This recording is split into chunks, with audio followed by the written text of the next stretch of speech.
pour réunir les deux tafsirs les plus fameux. Il y a même un autre tafsir qui dit Kaf, Ha, Ya, Ayn, Sad, ce sont des nombres. C'est un nombre secret. Parce que chaque lettre, dans la langue arabe, a une valeur numérique. Ils ont fait avec quelque chose, avec la valeur numérique, ils sont arrivés à quelque chose. Allahu A'lam, est-ce que ça augmente la foi des gens? Est-ce que ça rapproche les gens de leur Seigneur ou ça ne rapproche pas les gens de leur Seigneur? Si ça vous rapproche de votre Seigneur, allez voir ces miracles numériques du Coran. Moi, ça ne me rapproche moins de mon Seigneur, donc j'ai décidé de le laisser à côté. Mais chacun peut trouver ce qu'il veut. Si vous pensez que les miracles numériques du Coran peuvent vous faire du bien, Bismillah ar-Rahman ar-Rahim, mais ne tranchez pas avec et ne devenez pas comme si vous êtes le prophète après le prophète. Et d'ailleurs, celui qui a commencé à parler des miracles numériques, il s'est déclaré prophète. Qu'Allah subhanahu wa ta'ala nous protège de tous ces problèmes-là. Amin ya arhamar rahimin ya rabbal alamin. Il n'y a rien de plus dangereux que la lumière. Elle brûle. Celui qui ne peut pas la porter.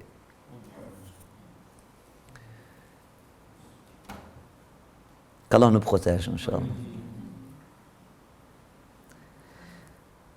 Kaf, Ha, Ya, Ayn, Sad. Juste en prononçant ces lettres-là, vous êtes en train de rentrer dans des stations. La suffisance, Kaf, nous avons dit, ça inspire suffisance. D'ailleurs, la sourate, elle va s'ouvrir ainsi et elle va continuer de parler de la suffisance. Comment la rahma d'Allah subhanahu wa ta'ala suffit à ses bien-aimés, à ses serviteurs. Kaf.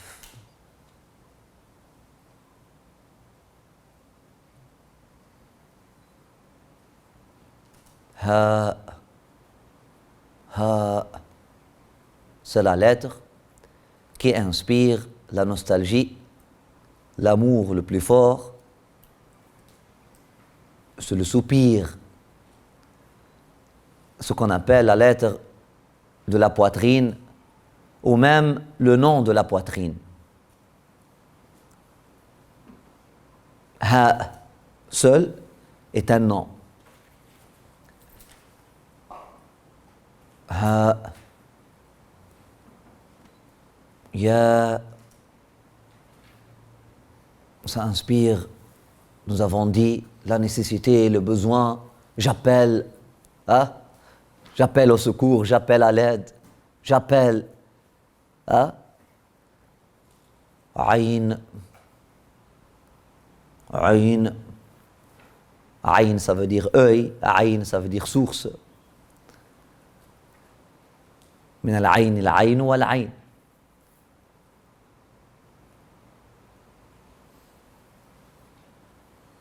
Ça veut dire la vérité et la certitude lorsqu'elle devient apparente et manifeste. Sad, c'est la plénitude, le ventre plein. Sad, c'est l'abondance. Sad, c'est la plénitude. Sad, c'est la force. Sad, c'est la puissance. Kaf, Ha, Ya, Ayn, Sad. Ensemble, prononcés ainsi, oui, selon Ibn Kathir et d'autres, peuvent être des noms d'Allah subhanahu wa ta'ala, selon Ibn Abbas, parmi les compagnons du prophète sallallahu alayhi wa sallam. Mais selon de Arifin, après ça, chaque lettre en réalité est un nom d'Allah subhanahu wa ta'ala. Chaque lettre est un nom d'Allah subhanahu wa ta'ala. Kaf est un nom d'Allah subhanahu wa ta'ala.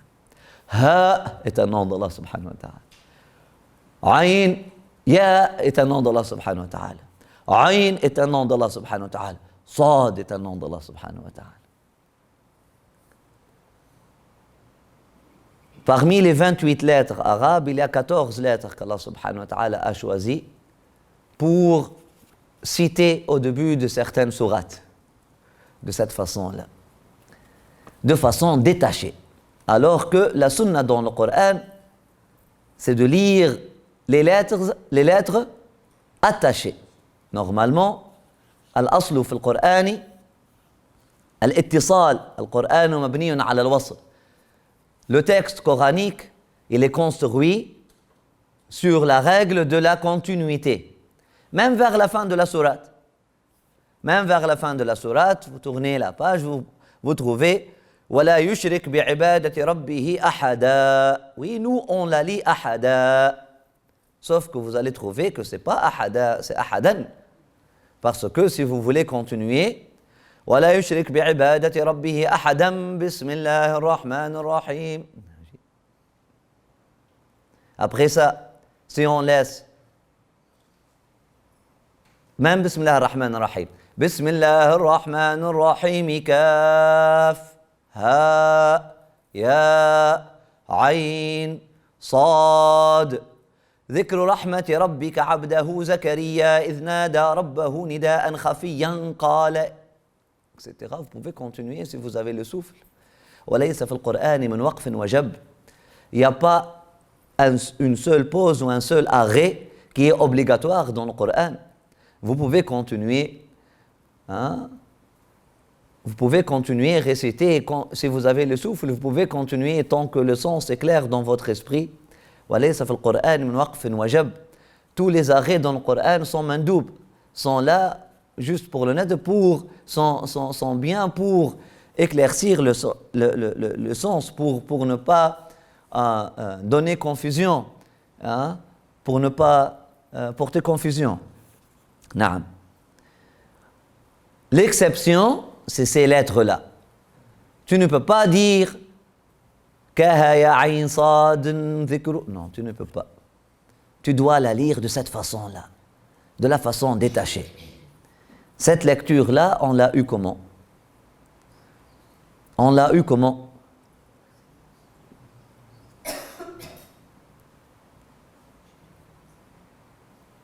Comment on a eu cette lecture-là?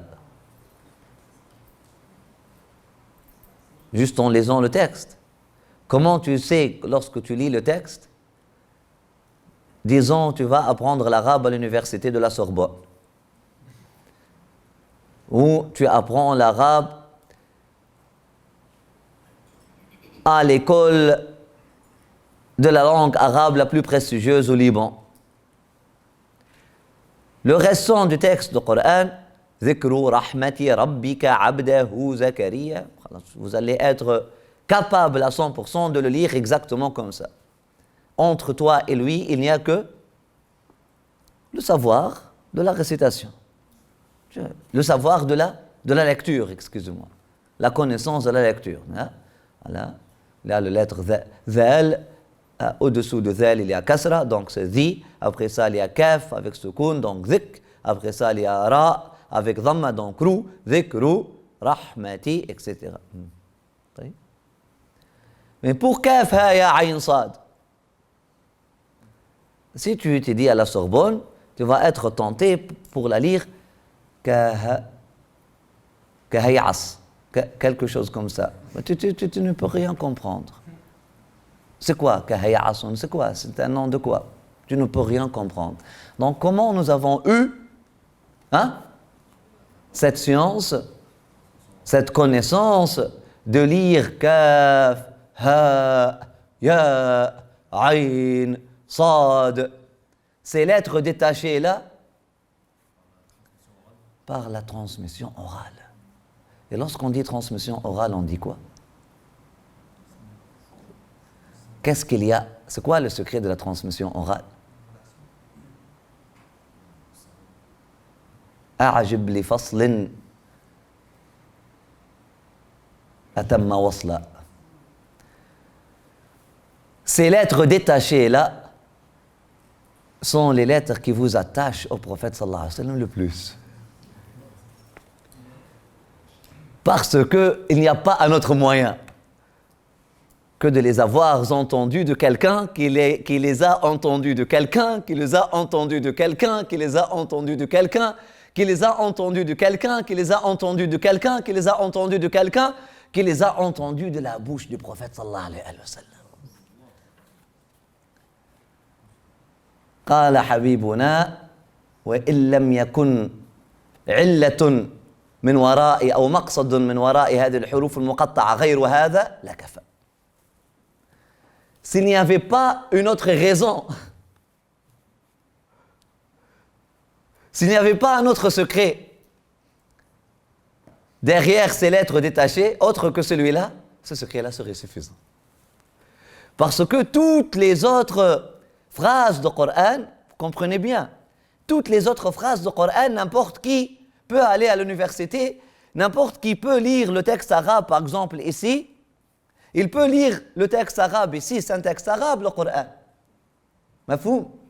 C'est une lettre, c'est un texte arabe.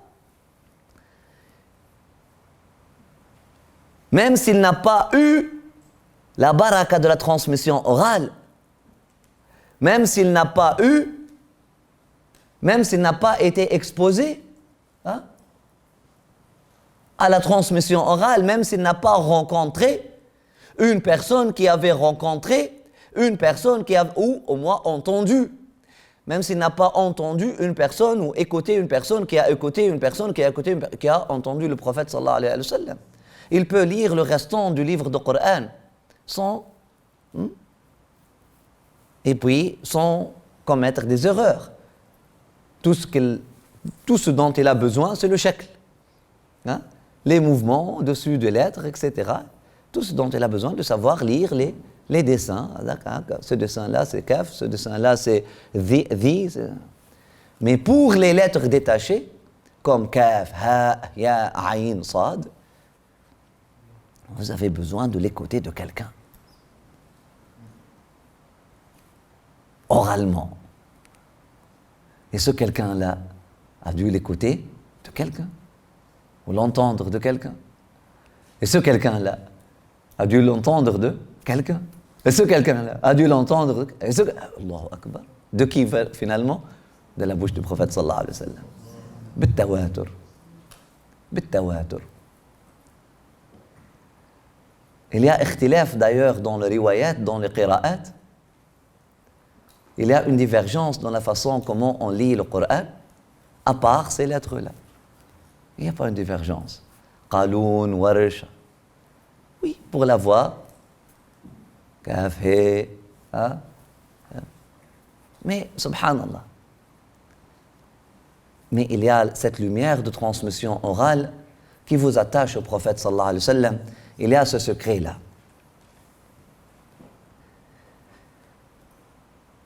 Sinon, pour quelqu'un qui n'a pas entendu, qui n'a pas eu la transmission orale, c'est quoi la différence entre Alif Lam Mim, ذلك الكتاب ولا ريب et Alam nashrah laka sadrak ou Alam tara kayfa fa'ala rabbuka bi ashab al-fil, pour vous donner un exemple. Ça, c'est exactement pareil. Ouvrez les trois, surat al-Baqarah, les trois premières lettres. Vous avez trouvé Alam, Alif Lam Mim.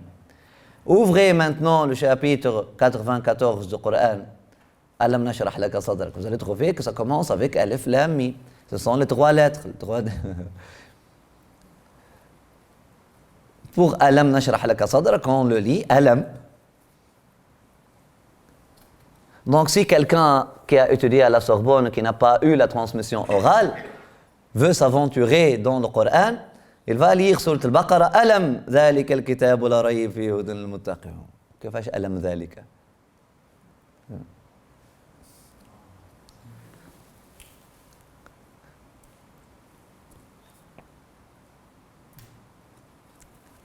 Donc il y a ce sens, il y a ce flux, il y a cette lumière d'une connexion avec le prophète sallallahu alayhi wa sallam à travers l'écoute, une baraka.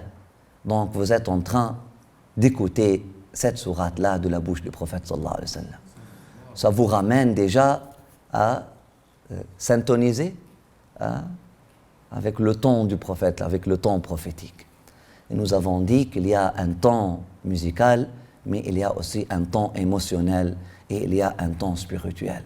Le ton émotionnel de cette sourate-là, c'est autour de, là, nous avons dit, la suffisance l'amour fort,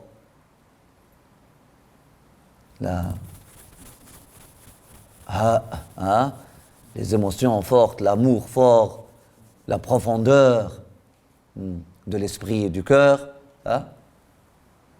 la nécessité, le besoin, le cri du nécessiteux, ya, aïn, la certitude absolue, sad, la plénitude et l'abondance de la grâce divine. ذكر رحمة ربك عبده زكريا. Bismillah, ouvrez. Maintenant, vous allez me dire chacun qu'est-ce que ces traductions-là disent. Bismillah. Donc, ce que nous avons, j'ai ici la traduction par le Ridi Cheikh Abdallah Penno, qu'Allah subhanahu wa ta'ala le garde. Et lui, il a la traduction par Maurice Glotton. Et par Masson. Et la fameuse traduction qui a été révisée par Dr Tariq Ramadan, que Dieu le préserve. Bismillah.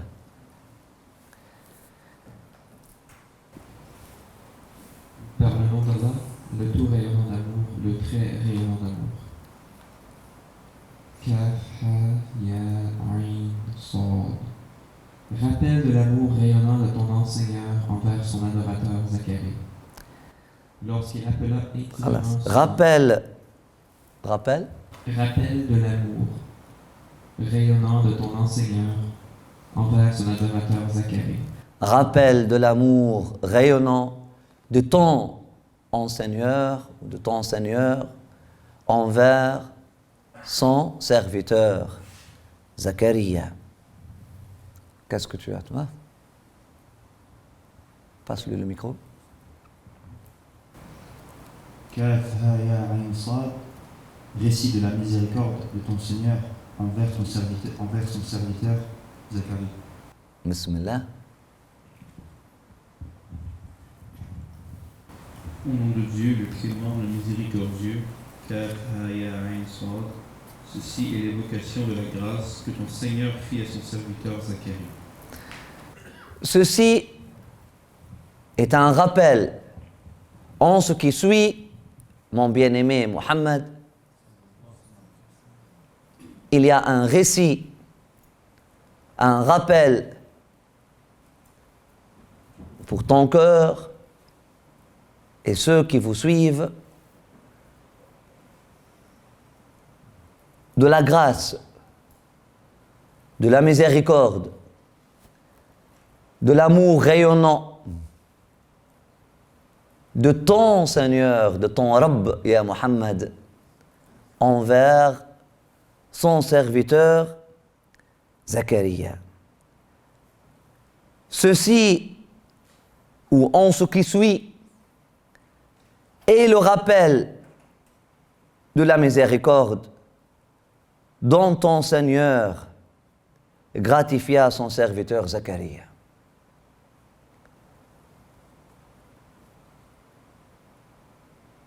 Ça peut aussi être Kaf, Ha, Ya, Ain, Sad. Zikr. En toute suffisance, profondeur, attachement, certitude, abondance, besoin, nécessité, voilà, hein? Voilà qu'est-ce qui fait évoquer l'histoire de ton frère Zacharia, oh mon bien-aimé Mohammed sallallahu alayhi wa sallam.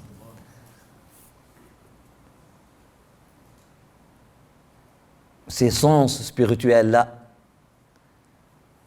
seront évoqués ou sont évoqués par l'histoire de ton frère Zacharia. Allah subhanahu wa ta'ala dit ذكر رحمة ربك. C'est le récit de la miséricorde ou de l'amour rayonnant de ton Seigneur. Il n'a pas dit dhikr rahmatillahi abdahu Zakaria. Il aurait pu dire ceci et le rappel de la miséricorde ou de l'amour rayonnant du Seigneur ou de Dieu, hein, qu'il a manifesté ou gratifié, ou dont le Seigneur gratifia son serviteur Zacharia. Et Allah subhanahu wa ta'ala, il dit Rabbika, ton Seigneur. Dhikr rahmati, Rabbika. Ton Seigneur à toi, ya Muhammad sallallahu alayhi wa sallam. Parce que le sujet, c'est le cœur de Muhammad sallallahu alayhi wa sallam. L'objet de l'khitab, le réceptacle du message, c'est le cœur de Muhammad sallallahu alayhi wa sallam. Oui, nous sommes en train d'invoquer l'histoire de Zacharia, mais linuthabbita bihi fu'adaka anta. Nous sommes en train de réciter l'histoire de Zacharia, mais c'est pour ton cœur à toi. C'est pour ton cœur à toi. L'essentiel, c'est un rappel à ton cœur que la rahma de ton Seigneur est toujours proche. Et on va utiliser l'histoire de ton frère Zacharia afin de te dire que rahmatu rabbika khayru mimma yajma'un. Afin de te dire que la miséricorde ou l'amour rayonnant de ton Seigneur est toujours là, est toujours présent. Et il va te donner cet exemple de l'histoire de ton frère Zacharia pour te rappeler de cette rahma. Rahmati rabbika. La rahma de ton Seigneur que tu connais. La rahma de ton Seigneur que tu connais très très bien. Ton Seigneur à toi.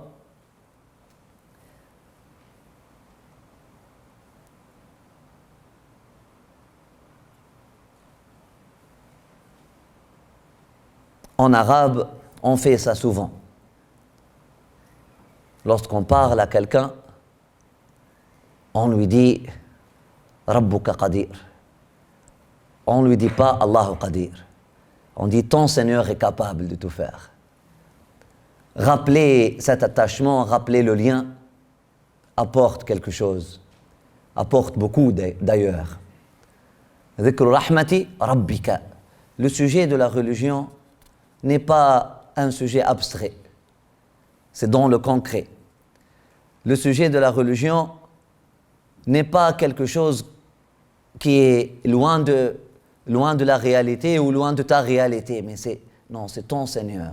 Allah subhanahu wa ta'ala veut qu'on vive ces choses-là, qu'on vive ce lien-là avec lui. C'est pour ça qu'on trouve dans le Coran ces lettres, ces pronoms attachés comme Rabbika, Rabbi, etc.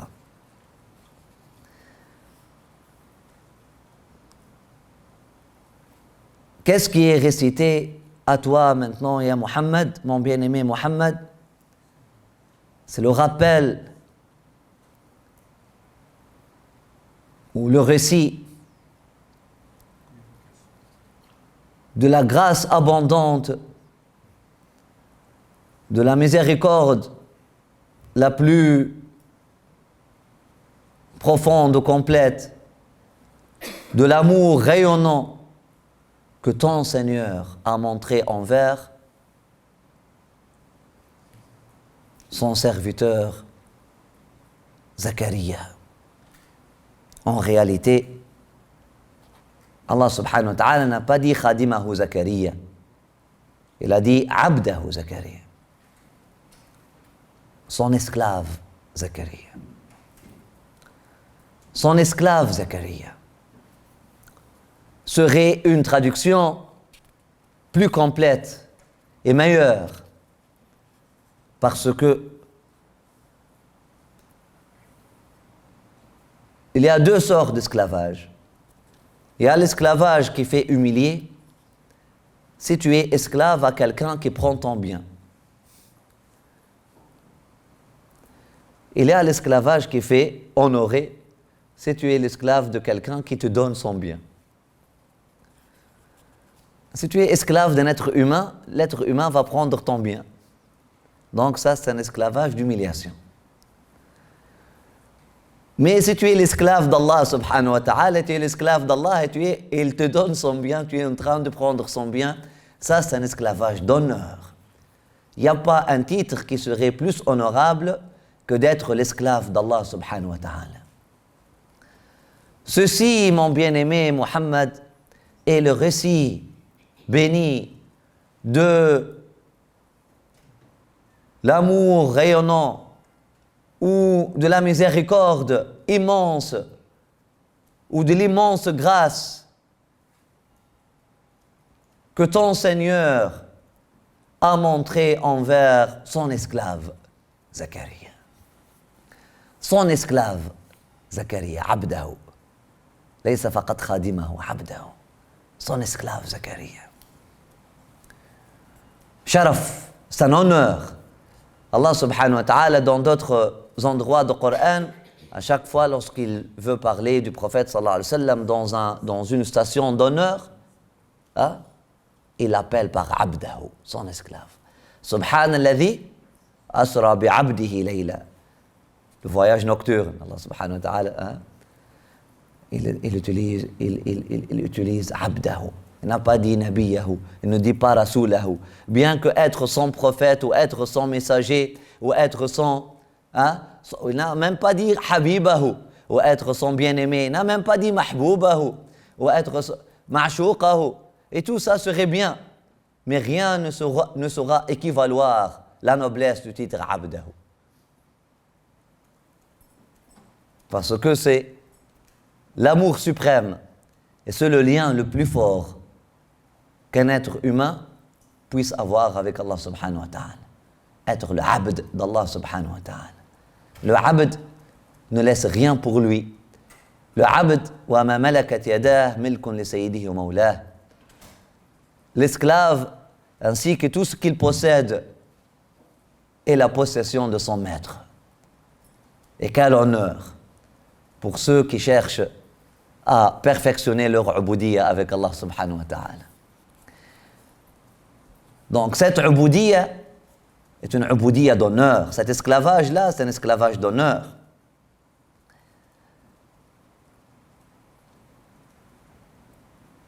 Ar-Rahma, oui, la miséricorde, la clémence, la grâce, l'amour rayonnant, mais aussi Ar-Rahma, ضد al-Hikmah, en opposition de Hikmah. Il y a deux mondes. Il y a le monde de Rahma. Il y a le monde de Hikmah. Il y a le monde de Qudra. Il y a le monde de Hikmah. Rahma, ça veut dire Qudra ici. Qu'est-ce que cela veut dire? C'est-à-dire le pouvoir absolu d'Allah subhanahu wa ta'ala, la puissance absolue d'Allah subhanahu wa ta'ala qui ne dépend pas des causes. Lorsqu'on dit Rahma, on parle du monde de l'Alam al-Rahma. Rahma, à l'opposition de justice aussi. Grâce abondante, par grâce. C'est une grâce abondante, mais aussi c'est une puissance absolue, qui ne dépend pas des causes, qui ne dépend pas des causes.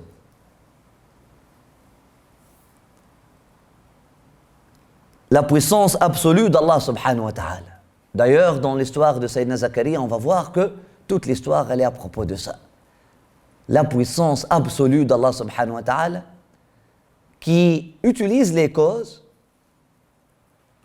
Il fait créer l'être humain d'un homme et d'une femme, normalement, mais il peut faire sans cause, créer un être humain d'un homme seul, comme Hawa, qui a été créé à partir d'un homme, ou comme Jésus, qui a été créé d'une femme seule, sans homme, qui a été créé à partir de Marie, qui peut créer un être humain à partir de rien, à partir de tin, comme Adam alayhi salam, et qui peut créer ou ne pas donner la permission à la création d'un être humain alors que toutes les causes sont là. L'homme est là, la femme est là, toutes les causes sont là, mais il n'y a rien. Subhanallah. Donc est-ce que les causes sont maîtresses? Non, c'est Allah subhanahu wa ta'ala qui est le maître. Il y a ce qu'on appelle le monde de hikmah, la sagesse. Le monde de hikmah, ou le monde de la justice, le monde de la sagesse, ou le monde de la justice, c'est le monde qu'on peut comprendre, nous. 1 + 1 = 2. Pour arriver à l'eau, il faut aller chercher l'eau au puits ou à la source. Pour subvenir à tel ou tel besoin, il faut prendre tel ou tel chemin, ou telle voie, ou telle méthode, etc.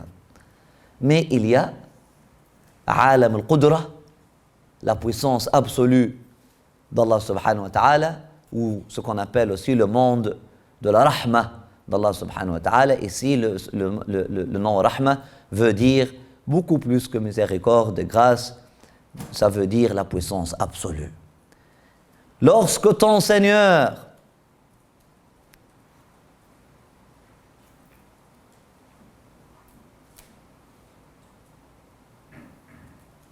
a répondu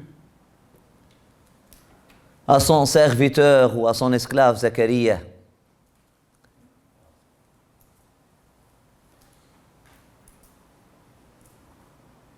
par sa puissance absolue.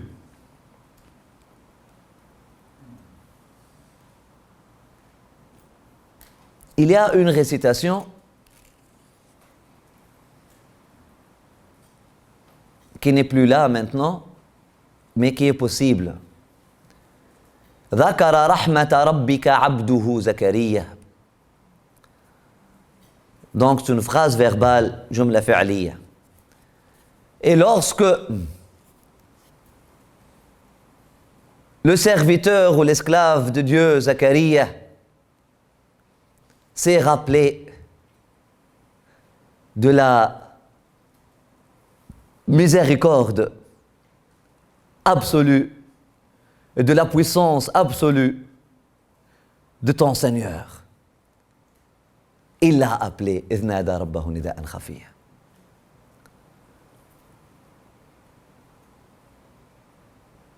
Nous avons besoin de nous rappeler de cette puissance-là. Nous avons besoin de nous rappeler de cette miséricorde-là. Nous avons besoin de nous rappeler de cette grâce-là.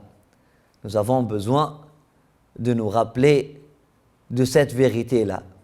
Nous avons besoin de nous rappeler et d'apporter toujours à nos esprits ou d'inviter nos esprits tout le temps à nager, à contempler cet amour rayonnant d'Allah subhanahu wa ta'ala pour nous.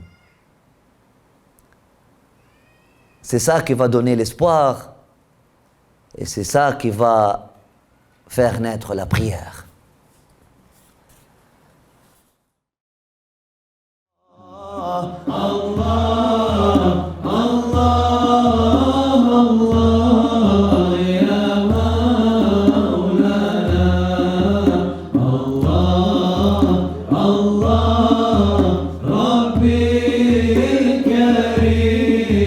جد علينا.